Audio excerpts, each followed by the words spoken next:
Obrigada, Pamela. Eu quero agradecer a oportunidade, né, que me foi feito esse convite, né, que me foi feito, de falar um pouquinho do papel do assistente social nos cuidados paliativos. Tá? Gostaria de começar primeiro falando... Desculpa, eu errei aqui um pouquinho, não tenho muita habilidade aqui com a técnica. Eu gostaria de começar com essa informação que eu acho importante, a gente diferenciar alguns conceitos.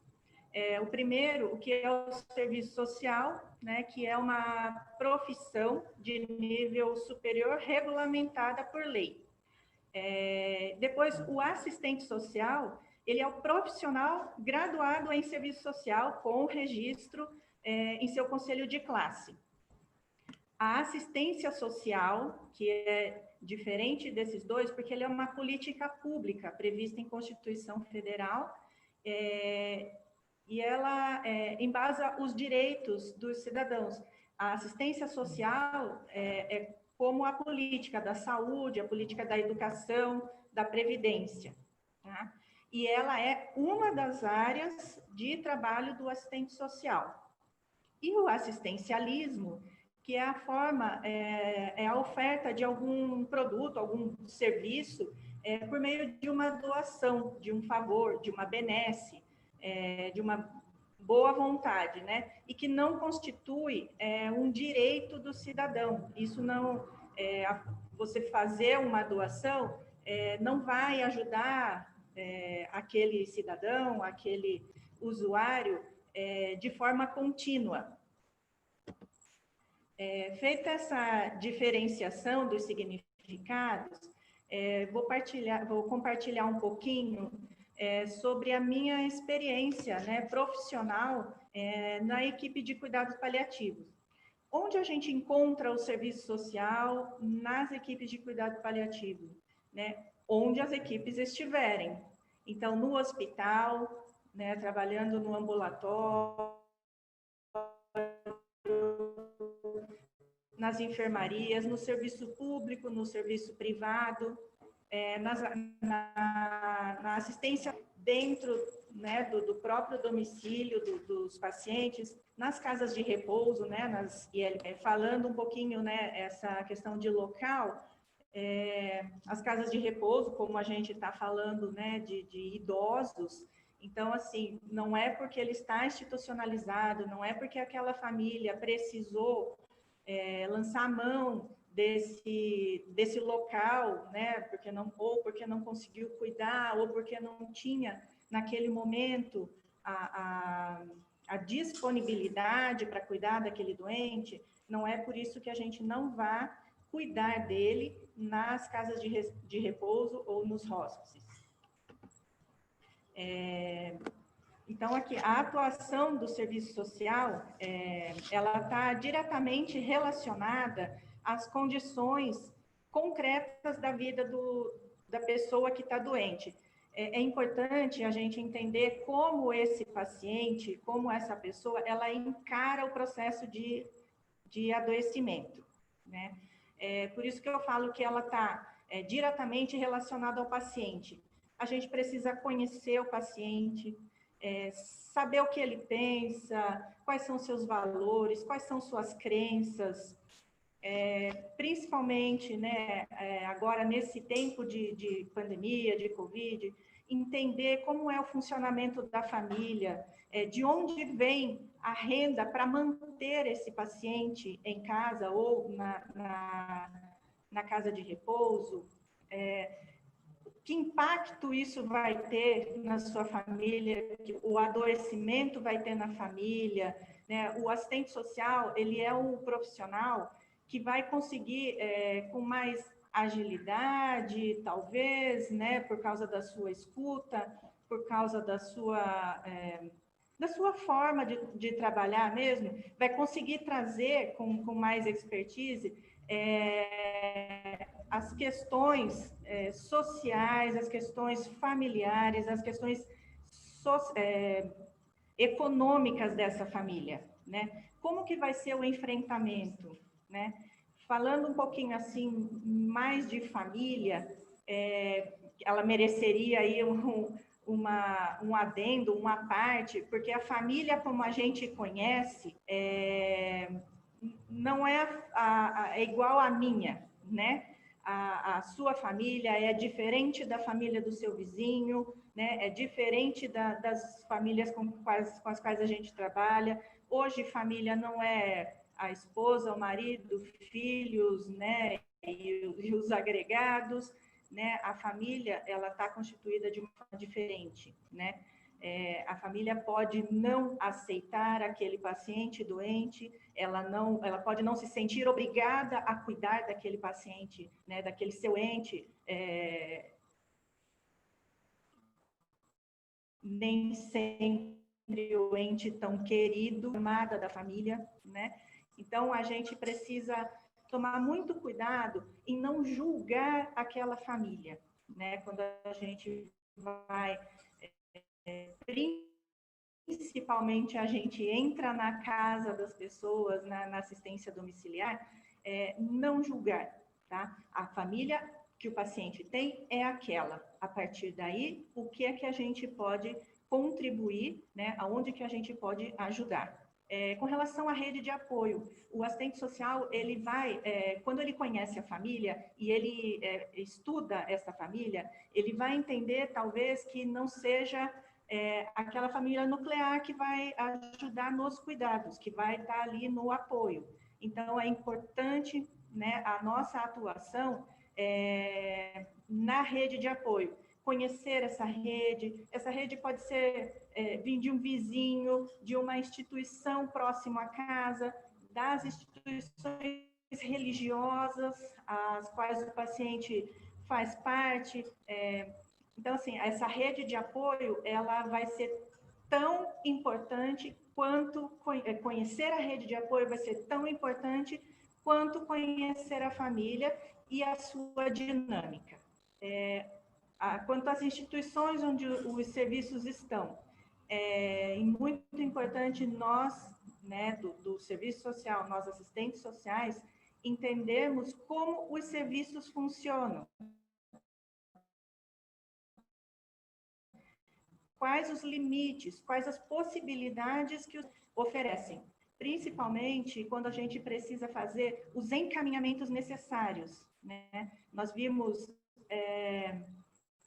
a doutora Denise falar, né, dessa questão do cuidador, do cuidado, das necessidades que o paciente tem, né? A Dani também falou a questão da alimentação, tudo. Então, alimentação, né, por outras vias. Como que a gente vai fazer essa alimentação ilha até o paciente? O serviço social, ele precisa conhecer onde estão esses serviços, como acessá-los de forma prática e rápida. E as intervenções do serviço social.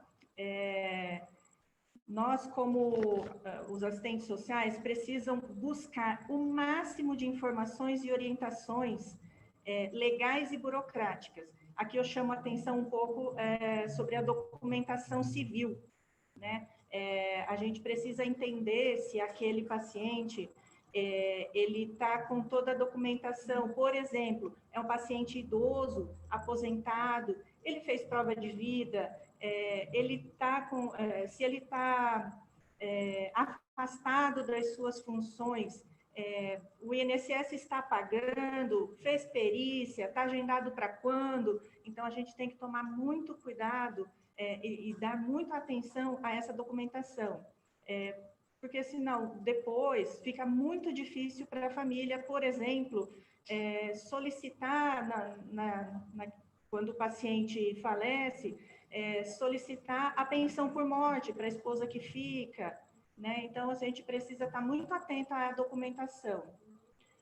Os encaminhamentos à rede de suporte formal de atendimento também, como eu falava anteriormente, quais os documentos necessários para solicitar uma medicação de alto custo, para solicitar uma dieta integral, né? Solicitar que o Estado nos ajude disponibilizando essa dieta. Então, onde ele tem que ir, que documentos ele tem que levar, o formulário está preenchido corretamente pelos profissionais que tem que preencher, o nutricionista, o médico. Então, tudo isso a gente precisa auxiliar essa família, esse paciente.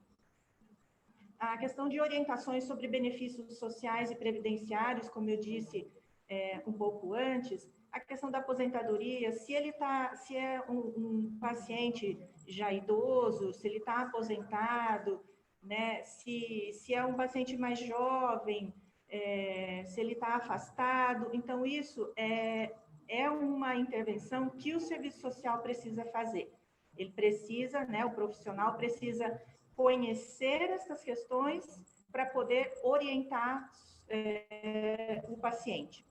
As demandas judiciais, documentos de representação civil também são muito importantes para que a gente, profissional, consiga dar para a equipe subsídios para que eles possam trabalhar na questão da dor física, da dor emocional, né,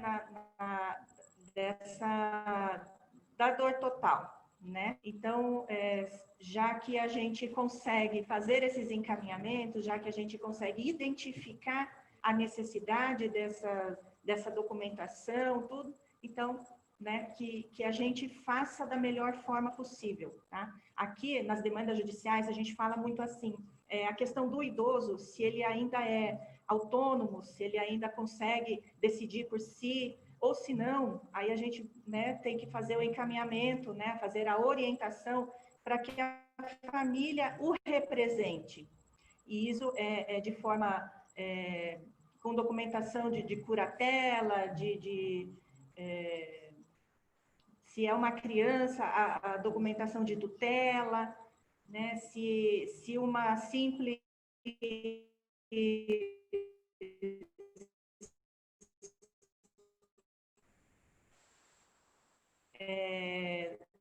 documentação feita num cartório, se ela consegue resolver pelo próprio paciente, né, onde ele indica quem o representará, né, ou então a curatela quando o paciente já não pode responder por si. As orientações sobre as diretivas antecipadas de vontade, né, onde a Dani falou, né, um pouco antes, se o paciente já fez, se ele sabe que ele pode fazer, quem tem que saber, quem pode ajudá-lo, né? Então, essas questões são também intervenções que o serviço social pode fazer. As orientações sobre o óbito, né? Essas são difíceis de fazer, são difíceis de receber, mas elas são importantíssimas, né? Principalmente quando há uma doença ameaçadora de vida, onde o paciente está em cuidados paliativos, quando ele é um idoso. Então, assim, essas orientações, elas precisam ser passadas para os familiares, né, para aquele cuidador, para o representante legal dele, para que quando o óbito acontecer, ele não tenha problemas, ele consiga fazer tudo conforme o idoso ou, né, o paciente declarou em vida. Os documentos que a gente fala são os documentos, documentação civil mesmo, né? E as orientações sobre o sepultamento, cremação, local, né, o que tem que fazer, quem tem que acionar, né? Então, isso tudo também é uma intervenção importante do serviço social. E depois do óbito, a reorganização familiar, né? Que é quando você vai ajudar o familiar nas questões de pensão por morte, inventário, seguro de vida, se for jovem, né? Se o paciente que faleceu for jovem, se ele fez a documentação de quem vai ficar com as crianças, né? A gente teve, contando um pouquinho de um caso que a gente viveu, era uma mãe jovem, separada do marido, e esse marido não queria ficar com os filhos, né? Então a gente, né, teve que organizar isso com ela, bastante difícil, mas no final aí ficou bem, a criança ficou com quem deveria ficar. Isso foi muito importante, porque isso fez com que esta mãe, né, ela passasse por todo esse processo da melhor forma possível. A equipe conseguiu controlar a dor, né, fez com que ela entendesse esse processo, né, e o serviço social junto deu a segurança a ela de que os filhos estariam com a pessoa com quem ela determinasse. E eu gostaria só de finalizar com essa frase de Nelly, que é uma assistente social muito presente na área da saúde, da educação e da assistência, né? E ela fala que a nobreza do nosso ato profissional está em acolher aquela pessoa por inteiro, em conhecer a história, em saber como chegou a esta situação e como é possível construir com ela formas de superação deste quadro. Se reduzirmos a nossa prática a uma questão urgente, a uma questão premente, retiramos dela toda a sua grandeza, pois os deixam de considerar, nesse sujeito, a sua dignidade humana. Eu acho que essa frase, ela resume o que é o trabalho do assistente social em cuidados paliativos, porque ela fala da acolhida, né, por inteiro, a dor total, né? A gente pode entender como acolher a dor total. Conhecer a história, conhecer a vida, como chegou, por que chegou, se existem recursos para sair, né? Nessa questão, né, da doença ameaçadora de vida, claro, ela não vai ter cura da doença, mas ela vai conseguir, né, o paciente doente, ele vai conseguir deixar a sua marca, deixar para alguém a continuidade daquilo que ele começou.